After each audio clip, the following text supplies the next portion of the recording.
जय Hind to all. Are के classes में आपका बहुत बहुत स्वागत है। आज की वीडियो हम अपनी जनरल साइंस की सीरीज को आगे बढ़ाएंगे। दोस्तों, आज का हमारा टॉपिक है इलेक्ट्रिसिटी एंड इट्स यूजेस। दोस्तों, आर के क्लासेस सीजी कैट एग्ज़ाम के लिए यूट्यूब पर पहला चैनल है।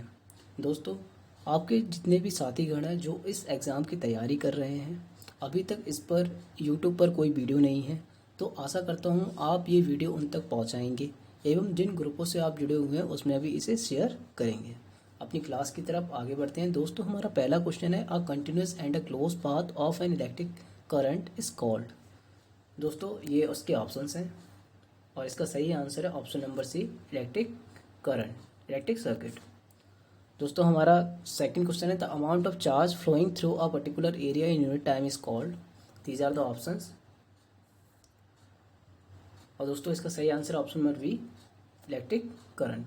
अब दोस्तों, कई बार इससे रिलेटेड एक फार्मूला है, I equal to Q upon T. इससे रिलेटेड भी कई बार एग्जाम में क्वेश्चन बन जाते हैं।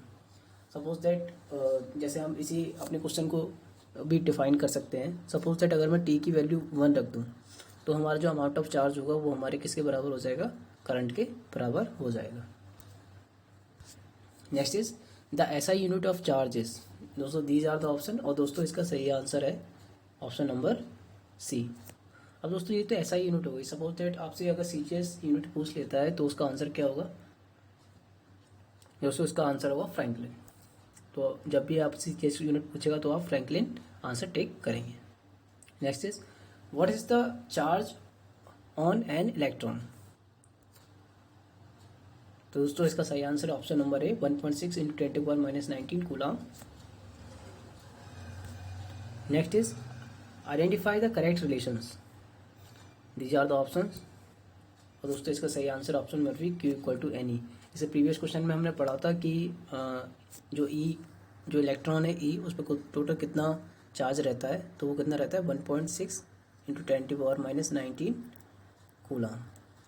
अब दोस्तों, इससे भी रिलेटेड कई बार एग्जाम में क्वेश्चन पूछ लेते हैं इस फॉर्मूले से रिलेटेड कि जो मान लीजिए वो बोल देंगे कि एक मेटल पर इतना उन्होंने चार्ज दिया हुआ है तो नंबर ऑफ इलेक्ट्रॉन्स कितने हैं। तो आप उसे कैसे निकालेंगे, जो जितना चार्ज की वैल्यू दी होगी उसको क्यू की जगह पुट कर देंगे और उसमें ई से डिवाइड मार देंगे।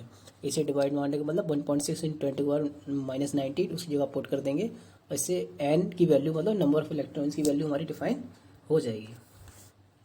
Next question is name the instrument which measure the electric current in a circuit. These are the options. दोस्तों, इसका हमारा सही आंसर है option number B, ammeter. Next question is ammeter is connected in. दोस्तों, इसका सही answer option number B, series. जो ammeter है वो सीरीज में कनेक्ट होता है। Next is a current of 0.5 ampere is drawn via filament of electric bulb for 10 minutes. Find the amount of electric charge that flow through the circuit. दोस्तों, इसका हमें क्या क्या दिया हुआ है, हमें करंट की वैल्यू दी हुई है जो कितनी है 0.5, मतलब मैं इसको 1/2 लिख सकता हूँ ना। और क्या क्या दिया हुआ है, हमें टी की वैल्यू दी हुई है। टी की वैल्यू हमारी टोटल कितनी होगी 10। ओके, और हमसे पूछा क्या है, क्यू की वैल्यू पूछी हुई है। दोस्तों, अभी हमने एक फॉर्मूला पढ़ा था, क्या पढ़ा था, I equal to Q upon T. Okay, तो यहाँ से हम क्यू की वैल्यू निकालेंगे तो हमारी क्या आ जाएगी, आई टी। ठीक है, तो देखिए अब हमें अपने टाइम को हमारा किस में दिया हुआ है, मिनट में। जब 10 मिनट को हम सेकंड में चेंज करेंगे तो टी बराबर हमारा कितना हो जाएगा 10 इंटू 60। तो टोटल टाइम हमारा कितना आ जाएगा 600 second.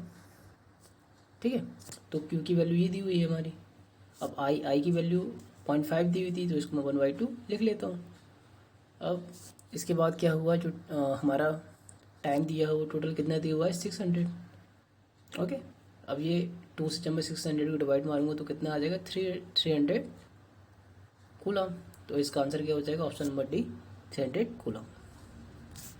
Next is identify the correct relation for potential difference. These are the options. और दोस्तों, इसका सही आंसर है option number A, V equal to W upon Q. अब दोस्तों, इलेक्ट्रिकल डिफरेंस होता क्या है। सपोज दैट इलेक्ट्रिक फील्ड में जो एक चार्ज को एक पॉइंट इलेक्ट्रिक फील्ड के एक पॉइंट से दूसरे पॉइंट तक लाने में जो हमें वर्क करना होता है उसे हम क्या कहते हैं, पोटेंशियल डिफरेंस कहते हैं। अब इससे भी डिफाइन हो जाएगा कि V इक्वल टू डब्ल्यू अपन के दिया हुआ है। सपोज दैट अगर मैं इसकी वैल्यू 1 रख दूँ, ये हुआ ना कि अगर मैं इसकी वैल्यू 1 रख दूँ तो V इक्वल टू डब्ल्यू हो जाएगा। तो यही हम बोल रहे हैं ना कि इलेक्ट्रिक फील्ड में जब एक कूलम चार्ज को जब एक पॉइंट से दूसरे पॉइंट तक लाते हैं किसी इलेक्ट्रिक फील्ड में, तो उसके लिए जो हमें वर्क करना होता है वही हमारा क्या होता है, पोटेंशियल डिफरेंस होता है। नेक्स्ट क्वेश्चन की तरफ चलते हैं। The potential difference is measure by. दोस्तों इसका सही आंसर ऑप्शन नंबर है वोल्ट मीटर। वोल्ट मीटर से हम पोटेंशियल डिफरेंस को मेजर करते हैं। Next is voltameter is always connected in. दोस्तों ये वोल्टामीटर नहीं होगा, ये वोल्ट मीटर होगा। तो और दोस्तों इसका सही आंसर होगा ऑप्शन नंबर बी फेल्डर। जो वोल्ट मीटर है उसको हम हमेशा फेल्डर में कनेक्ट करते हैं। Next is how much work is done in moving a charge of 2 coulomb across 2 points having a potential difference of 12 volt। दोस्तों हमें क्या निकालना है इसमें, हाउ मच वर्क निकालना है, और हमें दिया क्या है, क्यू की वैल्यू दी हुई है, चार्ज दिया हुआ है, पोटेंशियल डिफरेंस दिया हुआ है। तो हमने इससे पहले क्वेश्चन में ये फॉर्मूला पढ़ा हुआ था कि हमारा जो पोटेंशियल डिफरेंस होता है वो कितना होता है, जो वर्क अपॉन जो चार्ज होता है उसके बराबर, पॉइंट चार्ज के बराबर होता है। अब यहाँ से हमें दिया क्या क्या है देख लीजिए। जो V की वैल्यू है, मतलब पोटेंशियल डिफरेंस दिया हुआ है 12, और Q की वैल्यू भी दी हुई है। Q की वैल्यू हमारी कितनी होगी, टोटल 2 कूलम दी हुई है। ओके, और हमें जो वर्क है वो निकालना है। तो वर्क की वैल्यू क्या हो जाएगी, V equal to Q, W equal to क्या हो जाएगा, V equal to Q. Okay, तो W जो हमारी V की वैल्यू कितनी दी हुई है 12, और Q की वैल्यू कितनी दी हुई है 2, तो इसका आंसर क्या हो जाएगा 24 जूल। तो इसका आंसर हो जाएगा option number B 24 joule. Next is Ohm's law define relation between, these are the options. और दोस्तों इसका सही आंसर ऑप्शन नंबर है current and potential difference. Next is a component use to regulate current without changing the voltage source is called, these are the option. और दोस्तों इसका सही answer है option number B variable resistance. Next is the resistance of a good conductor should be. दोस्तों इसका सही answer option number B minimum. देखिए जो हम कंडक्टर यूज़ करते हैं तो उसका अगर जो रेजिस्टेंस है वो कम होगा जब भी वो अच्छा कंडक्टर कहलाएगा ना। सपोज दैट हम एग्जांपल ले सकते हैं, जैसे सिल्वर हम यूज़ करते हैं या घर में कॉपर वायर्स यूज़ करते हैं, तो वो इसके एक अच्छा एग्जांपल होता है क्योंकि उनका जो रेजिस्टेंस होता है वो बहुत कम होता है।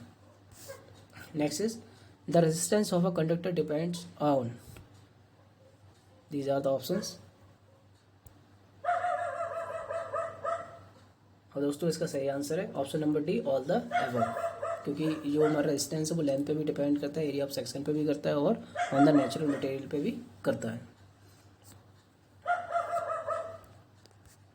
Next is what is the SI unit of electric resistivity, these are the options. अब दोस्तों इसको हम देख लेते हैं, जो हमने प्रीवियस क्वेश्चन में पढ़ा हुआ था कि जो एरिया पे डिपेंड करता है, जो हमें ऑप्शन दिए होते हैं उन्हें हम देख लेते हैं कि जो हमारा रेजिस्टेंस होता है वो क्या प्रोपोर्शनल होता है लेंथ के,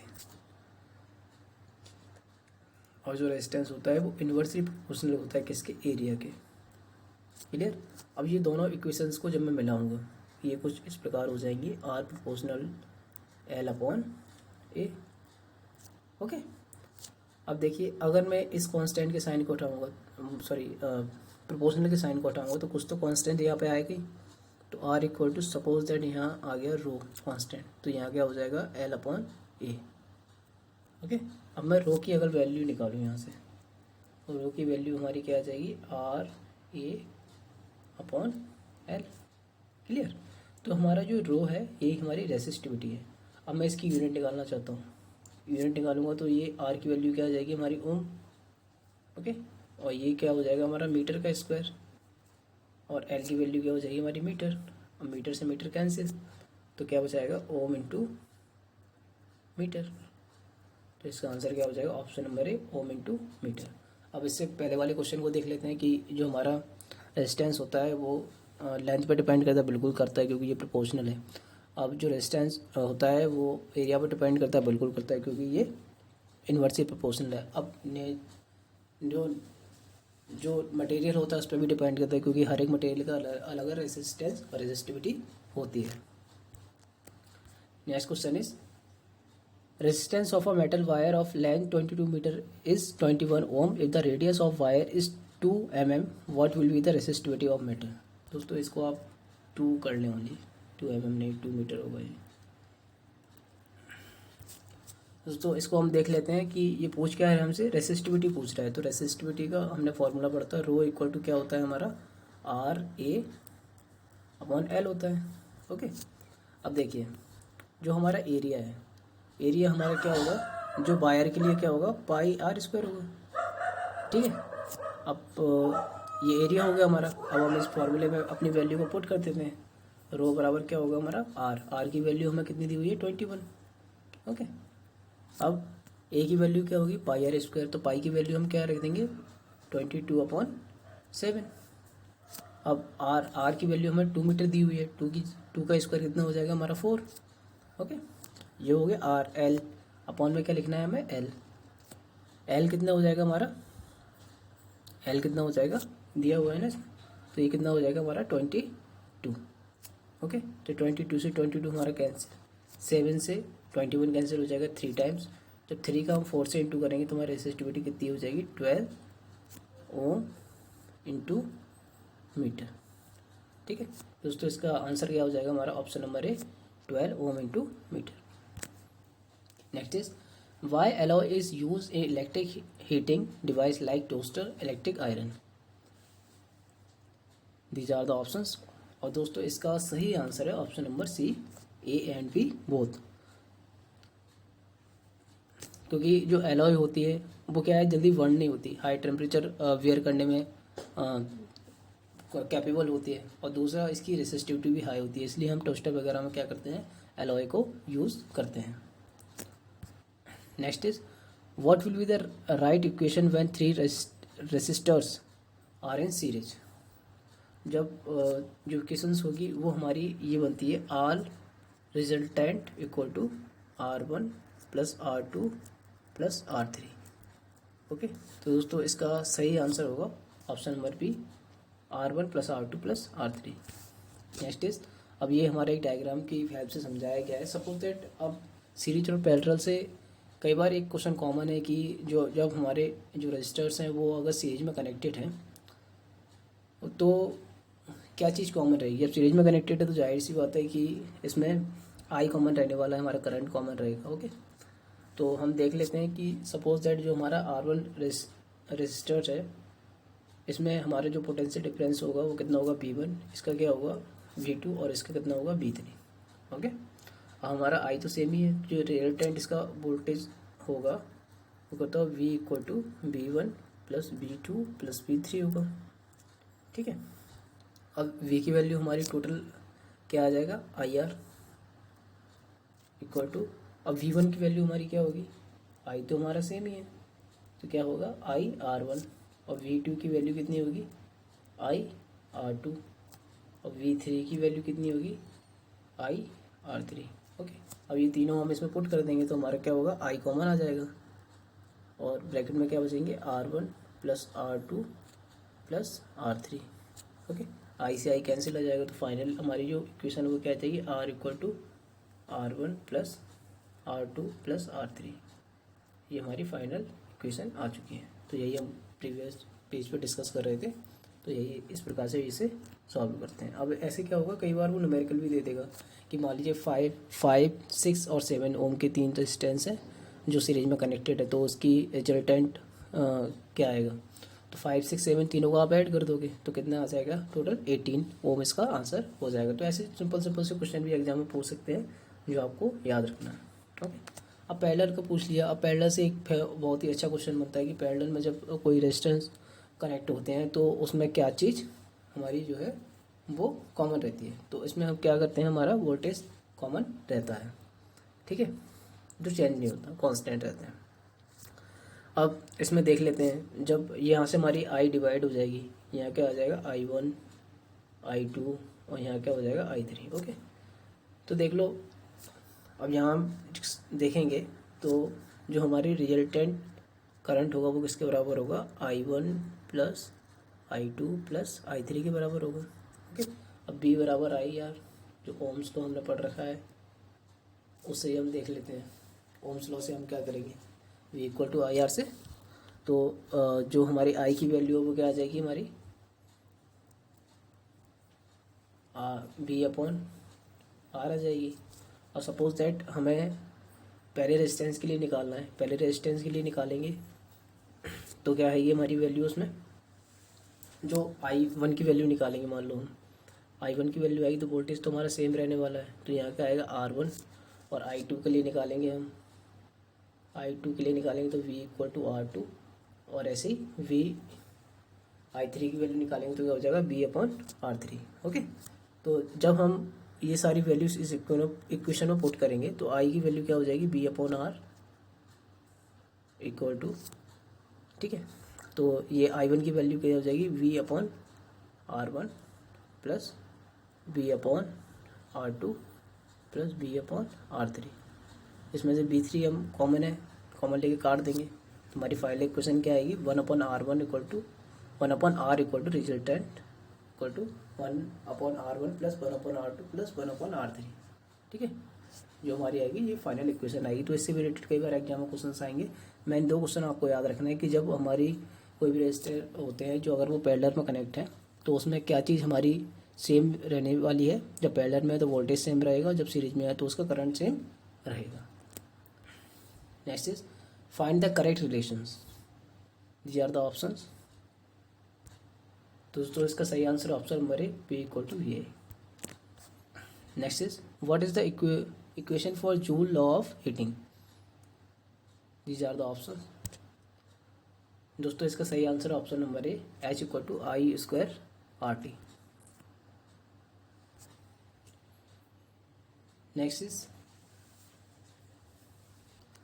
दोस्तों इसमें हमने जो अभी फार्मूला पढ़ा था H equal to I² RT, इसमें आपको साफ साफ दिख रहा होगा कि सारी हमको दी हुई है।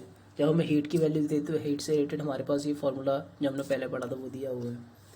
अब देखते हैं हमें क्या क्या दिया हुआ है। H की वैल्यू दी हुई है 100, जो R की वैल्यू है वो 4 ओम दी हुई है, और T टाइम की वैल्यू कितनी दी हुई है, each सेकंड, मतलब एक वैल्यू दी हुई है इसकी, मिनट। अब हम देख सकते हैं हम निकालेंगे क्या, सपोज दैट हमें I² की वैल्यू निकालना है। ठीक है, I² की वैल्यू कितनी हो जाएगी, H अपॉन RT। ओके, अब I² की वैल्यू हम यहाँ से निकालते हैं, I² की वैल्यू। अब H की वैल्यू कितनी हो जाएगी, 100। ओके, अब R की वैल्यू कितनी हो जाएगी, 4, और T की वैल्यू हमारी यूनिट दी हुई है मतलब 1, 4 से हमने काट दिया तो ये कितना हो जाएगा, 25। ओके, I² की वैल्यू 25, तो I का वैल्यू कितने आ जाएगा, 5।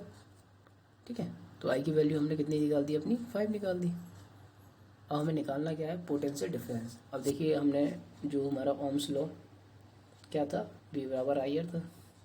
ठीक है, अब R की वैल्यू हमें दी हुई है 4, R की वैल्यू तो हमें 4 दी हुई है ऑलरेडी। ठीक है, और I की वैल्यू हमारे पास 5 है ही, तो पोटेंशियल डिफरेंस B हमारा कितना हो जाएगा, I कितना हो जाएगा हमारा 5, और R की वैल्यू कितनी हो जाएगी, 4। तो टोटल V की वैल्यू हमारी कितनी आ जाएगी, 20। क्लियर, 20 इसका सही आंसर हो जाएगा। तो ये 20 वोल्ट किस में दिया हुआ है, ऑप्शन नंबर डी में, तो ऑप्शन नंबर डी इसका सही आंसर हो जाएगा। Next is electric press, electric oven, electric kettle works on which law, these are the options. तो दोस्तों इसका सही आंसर होगा option number C, Joule law of heating. अब दोस्तों जो जूल लॉ ऑफ हीटिंग है इस पर कुछ और भी काम करते हैं, जैसे आपने फ्यूज़ अपने घर में देखा होगा जो हम अपने मीटर वगैरह में यूज़ करते हैं, तो जो फ्यूज़ लगता है वो भी हमारे इसी लॉ पर काम करता है। Next is why tungsten is used to make wall filament, these are the options. दोस्तों इसका सही आंसर होगा ऑल द एबव। देखिए जो टंगस्टन होता है वो एक स्ट्रॉन्ग मेटल है, बिल्कुल सही बात है, एक हाईएस्ट मेल्टिंग पॉइंट है इसका, ये भी सही है। और आर्गन गैस जो होती है जो हमारे बल्ब में भरी होती है, तो उसमें क्या होता है ना कि ये इसको प्रोलॉन्ग लाइफ देती है। ओके, तो इसलिए ये तीनों ही ऑप्शन इसके लिए सही है। तो इसका आंसर होगा option number D, all the above. The fuse is placed in dash with the device.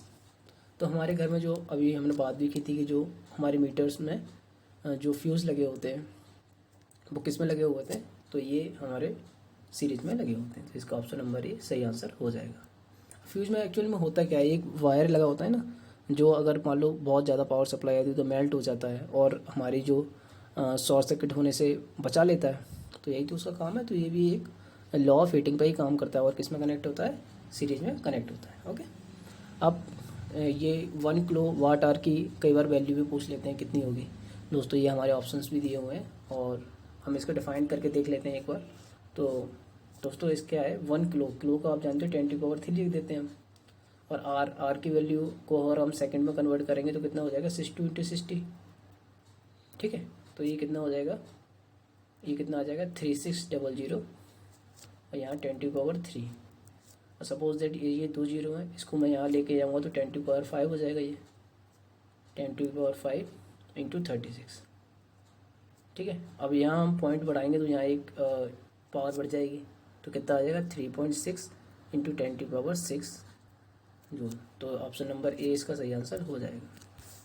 Next is an electric वल्व is connected to a 220 volt generator, the current is 0.50 ampere, what is the power of वल्व। देखिए दोस्तों इसमें हमें क्या क्या दिया हुआ है, इसमें हमें V की वैल्यू दी हुई है 220। ओके, इसमें हमें I की वैल्यू दी हुई है 0.50 ले सकते हैं। हमसे पूछा क्या है, P की वैल्यू पूछी हुई है।